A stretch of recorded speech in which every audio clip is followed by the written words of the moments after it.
আসসালামু আলাইকুম। আন্তর্জাতিক গণমাধ্যম ব্লুমবার্গ খুবই প্রভাবশালী একটি গণমাধ্যম। তারা বাংলাদেশের সার্বিক পরিস্থিতি নিয়ে একটি খুব গুরুত্বপূর্ণ প্রতিবেদন প্রকাশ করেছে, যার মধ্যে ভয়ঙ্কর কিছু কিছু ইঙ্গিত রয়েছে ভবিষ্যতে কোন দিকে যাচ্ছে বাংলাদেশ।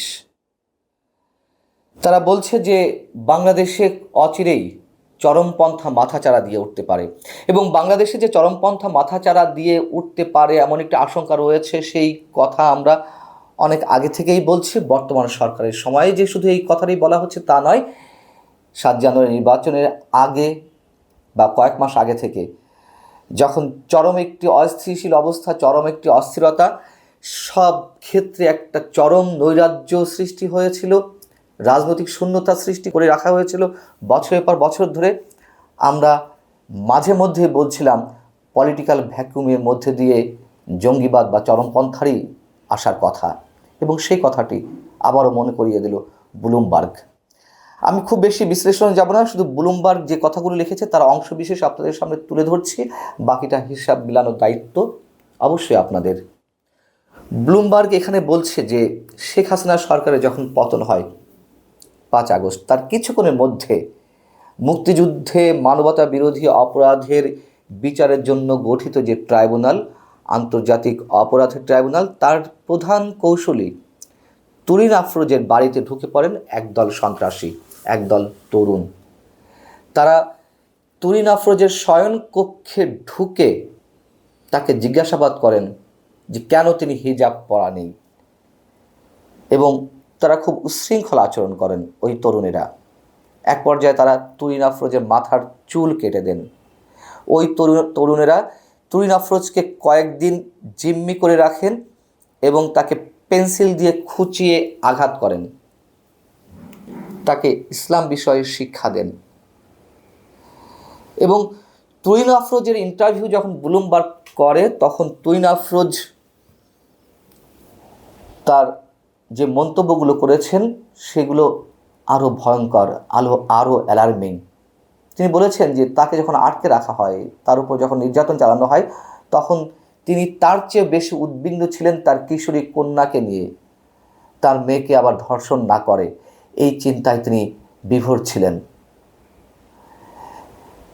এবং তুরিন আফরোজের এই খবরটি ব্লুমবার্গ যেভাবে তুলে এনেছে, আমার কাছে আশ্চর্য লাগছে যে বাংলাদেশে কোনো গণমাধ্যমে কেন এই খবরটি আসেনি। ব্লুমবার্গ তো আর মিথ্যে কিছু উল্লেখ করেনি। এখানে বলা হচ্ছে যে বাংলাদেশ ইতিহাসের জটিল সন্ধিক্ষণে রয়েছে, অবশ্যই জটিল সন্ধিক্ষণে রয়েছে। আমরা তো বলি যে বর্তমান সরকার যদি ফেল করে কোনো কারণে, তাহলে বাংলাদেশকে অনেক বড় ধরনের পে করতে হবে, এবং সেই পে করাটা একটা অশুভ শক্তি, সে যে ধরনেরই অশুভ শক্তি হোক না কেন, সেটি বাংলাদেশের কাঁধে চেপে বসবে এবং বাংলাদেশকে দীর্ঘদিন ধরে তার জন্য খেসারত দিতে হবে। ব্লুমবার্গ বলছে পশ্চিমা দেশ ও ভারতীয় কর্মকর্তাদের আশঙ্কা চরমপন্থীরা বিশ্বের অস্থির অঞ্চলটিতে পা রাখার দ্বার প্রান্তে, যেখানে সাম্প্রতিক বছরগুলোতে ইসলামিক স্টেটের মতো সন্ত্রাসী নেটওয়ার্ক প্রসার লাভ করেছে। এই জায়গাটায় আমি একটু দ্বিমত পোষণ করি। ভারত তো এগুলো বলে আসছেই, ভারত বলবে, ভারতের বলার কথা।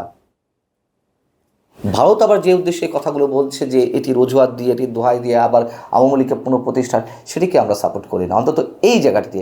কিন্তু বাংলাদেশে অশুভ শক্তির পদধ্বনি শোনা যাচ্ছে, সেটুকু আমরা বিশ্বাস করি, যদি কিনা এই সরকার ব্যর্থ হয়। এখানে বলা হচ্ছে যে শেখ হাসিনার ক্রমবর্ধমান কর্তৃত্ববাদী 15 বছরের শাসনের অবসান আশা জাগিয়েছিল যে বাংলাদেশ হয়তো নতুন যুগে প্রবেশ করে গণতান্ত্রিক ও পরিচ্ছন্ন সরকার পেতে যাচ্ছে। তবে শেখ হাসিনার পতনের প্রায় অর্ধশতক বছর আগে সংঘটিত গণহত্যা থেকে, এখানে 71-এর কথা বলা হয়েছে, সেই গণহত্যা থেকে উদ্ভূত চরমপন্থা বাংলাদেশের রাজনীতিতে জায়গা করে নিয়েছে। শেখ হাসিনা তার শাসনামলে চরমপন্থীদের কঠোরভাবে দমন করেছেন, যার প্রশংসা করেছেন অনেকেই। এটা তো সত্য কথা। শেখ হাসিনার তার বিরুদ্ধে অনেক ধরনের অভিযোগ রয়েছে, পুরো দেশটাকেই তো শেষ করে দিয়েছেন, কিন্তু জঙ্গিবাদের উত্থান রোধে তার কিছু প্রচেষ্টা ছিল, এটাকে আমরা অস্বীকার করতে পারি না। যেটুকু স্বীকার করা সেটুকু আমাদেরকে অবশ্যই স্বীকার করতে হবে। তার যে অত্যাচার, নির্যাতন, তার যে স্টিম রোলার বিরোধী মত বা বিরোধী দলের নেতাকর্মীদের উপরে সেগুলো তো আমরা স্বীকার করি, কিন্তু জঙ্গিবাদের উত্থান সে নাটকীয় কায়দায় হোক বা যেভাবে হোক অবদমিত করে রেখেছিল। এখানে বলা হচ্ছে যে ঢাকায় আইন শৃঙ্খলা পরিস্থিতি শিথিল রয়েছে। আমরা জানি এখনও রেস্টোর হয়নি। দূতাবাসগুলো স্বল্প সংখ্যক কর্মী নিয়ে তাদের কার্যক্রম চালাচ্ছে, অর্থাৎ দূতাবাস থেকে বিভিন্ন দেশ তাদের বিভিন্ন পর্যায়ের কর্মীদেরকে ফেরত নিয়ে গেছে। এবং এখানে বলা হচ্ছে যে এই যে 5 আগস্টের ঘটনা, সেটিকে কেন্দ্র করে বহু থানা পুড়িয়ে দেওয়া হয়েছে। হাজার হাজার হিন্দু এর মধ্যে তিব্বত ও মিয়ানমার সীমান্তবর্তী ভারতে স্পর্শকাতর এলাকার পালিয়ে যাওয়ার চেষ্টা করেছে। এখানে শিকাগো বিশ্ববিদ্যালয়ের একজন অধ্যাপক, আন্তর্জাতিক নিরাপত্তা গবেষক পল স্টানিল্যান্ড, তার উদ্ধৃতি এখানে তুলে ধরা হয়েছে। তিনি বলছেন যে এ ধরনের বিপ্লবোত্তর পরিবেশে অবিশ্বাস্য রকম নাজুক অবস্থা থাকে, ফলে চরম অনিশ্চিত রাজনৈতিক পরিবেশের মধ্যে চরমপন্থী গোষ্ঠীগুলোর মাথাচাড়া দেওয়ার ঝুঁকি আছে। তিনি এখানে ইসলামী মৌলবাদী গোষ্ঠীর কথা বলছেন।